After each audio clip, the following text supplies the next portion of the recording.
Hey lovelies, welcome back to my channel. If you're new here, my name is IJE'S. Welcome.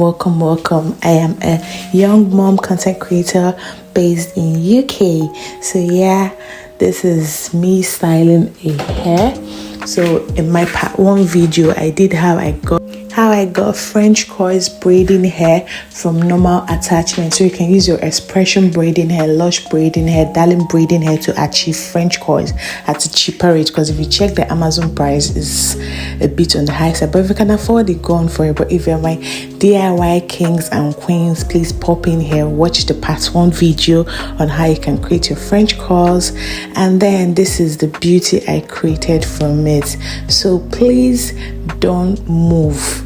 Stay tuned to the end of the video because you're going to learn a thing or two: how to braid hair, how to feed in the hair, the final look of it. And I think this is also lovely. You can do it for your kids, for moms who are afraid of pouring hot water, to coil their kids braids and so you can do this, pre-coil it and use it to braid your kids hair. So do you think it's a good mom hack? So yeah, so go ahead, watch it, and please don't forget to like, share and subscribe. Please, it doesn't cost a thing. Let's grow this our young family. So sit tight, grab your popcorn and enjoy, and don't forget to try it out. Yes, bye.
Next, style it. You see?